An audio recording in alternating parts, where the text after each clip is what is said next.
نحمدہ ونصلی علی رسولہ الکریم اما بعد فاعوذ باللہ من الشیطان الرجیم بسم اللہ الرحمن الرحیم۔ آج ہم سال اول کے پرچہ اردو میں سبق نمبر 6 اوور کوٹ کے بارے میں بات کریں گے۔ آج کے لیکچر میں کوشش کی جائے گی کہ تمام وہ چیزیں جن کا ذکر اس سبق میں کیا گیا ہے ان کو تصاویر کے ساتھ پیش کیا جائے تاکہ آپ لوگ آسانی کے ساتھ اس سبق میں موجود تمام چیزوں کو سمجھ سکیں۔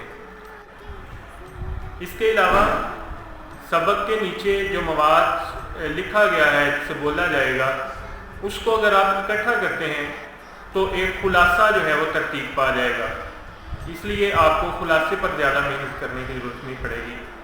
تو آئیے چلتے ہیں اپنے لیکچر کی طرف۔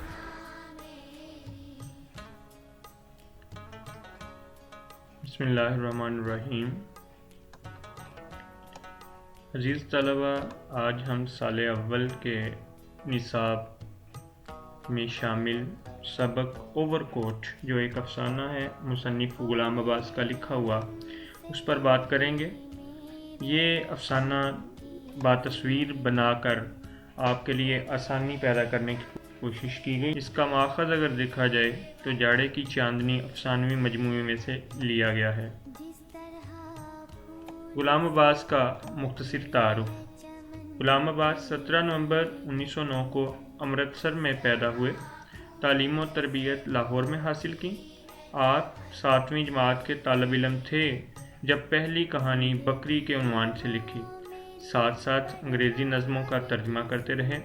والد کے انتقال پر تعلیم کو خیر بات کہہ دیا اور بچوں کے رسالے پھول کے ایڈیٹر بن گئے۔ اس کے علاوہ بہت سے رسالوں کے مدیر کی حیثیت سے کام کرنے کے علاوہ ریڈیو پاکستان کے ساتھ بھی منسلک رہے۔ 2 نومبر 1982 کو کراچی میں فوت ہو گئے۔ جنوری کی ایک شام کو ایک خوشپوش نوجوان ڈیوس روڈ عبور کر کے مال روڈ چیرنگ کراس کی طرف فٹ پاتھ پر چلنے لگا۔ سر پر سبز فیلٹ ہیٹ، گلے میں سفید گلوبند اور ایک ہاتھ میں چھڑی تھی۔ جاڑے کا موسم تھا اور ٹھنڈی ہوا تیز دھات کی طرح جسم سے ٹکراتی تھی، لیکن یہ نوجوان اس موسمی شدت سے بے نیاز بڑے مزے سے ٹہل رہا تھا۔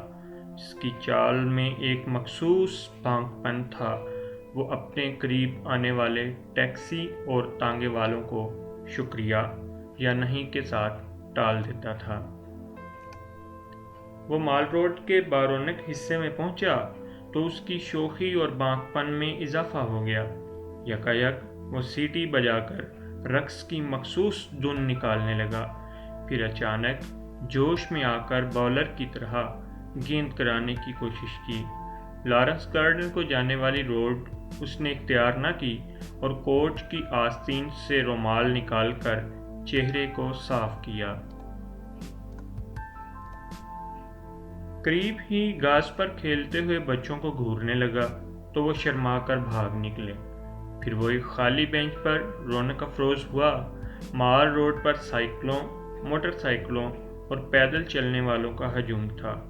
سڑک کے دونوں طرف دکانوں میں خرید و فروخت کا بازار گرم تھا۔ بعض ناچار لوگ دور ہی سے تفریح گاہوں اور دکانوں میں لگے رنگا رنگ کمکموں سے لطف اندوز ہو رہے تھے۔ نوجوان سیمٹ کی خالی بینچ پر بیٹھا ہوا اپنے سامنے سے گزرنے والے زن و مرد کے لباس کو غور سے دیکھ رہا تھا۔ نوجوان کا اوور کوٹ پرانا مگر بڑھیا تھا، سلائی نہایت عمدہ تھی، کریزیں نمایاں اور سلوٹ بالکل نہیں تھی۔ بینچ سے اٹھ کر وہ دوبارہ مال روڈ پر چہل قدمی کرنے لگا۔ ایک ریستوران میں آرکسٹرا بج رہا تھا۔ اندر کی بجائے باہر زیادہ ہجوم تھا۔ آگے بڑھ کر وہ ایک بک سٹال پر رکا جہاں چند رسالوں کی ورق گردانی کی اور قالین کی دکان پر پہنچا جہاں اس نے مختلف قالین دیکھے۔ سڑک پر چند لمحات کے بعد اس نے سڑک عبور کرنے کی کوشش کی مگر ابھی آدھی سڑک پار کی ہوگی کہ ایک لاری بگولے کی طرح آئی اور اسے کچلتی ہوئی میکلوڈ روڈ کی طرف نکل گئی۔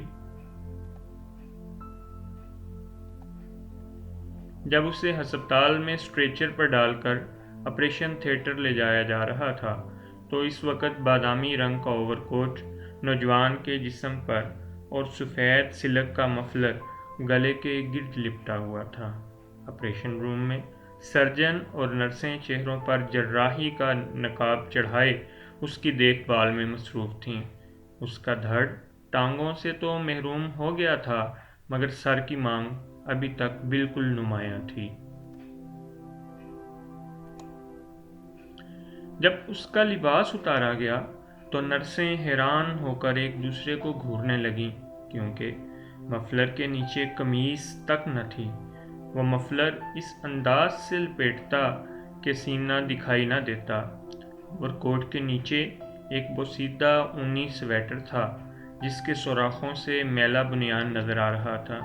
جسم پر میل کی تہیں جمی ہوئی تھیں کیونکہ وہ 2 مہینے سے نہایا نہیں تھا۔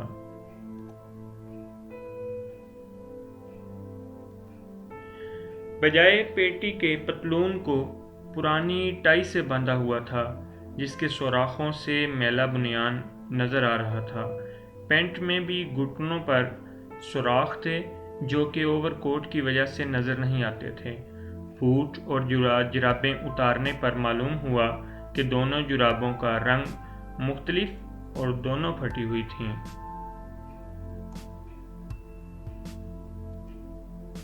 بلا شبہ اس وقت تک وہ نوجوان فوت ہو چکا تھا اور اوور کوٹ کی مختلف جیبوں سے مندرجہ ذیل اشیاء برآمد ہوئیں۔ ایک چھوٹا سا کنگا، ایک رومال، 6.5 آنے، ایک بجھا ہوا آدھا سگریٹ، ایک ڈائری، گراموفون ریکارڈوں کی فہرست اور چند اشتہار۔ بیت کی چھڑی لاپتہ تھی۔ طلباء، امید ہے کہ آج کا لیکچر آپ کو پسند آیا ہوگا۔ ملتے ہیں اگلی ویڈیو میں انشاءاللہ۔ اللہ نگہبان۔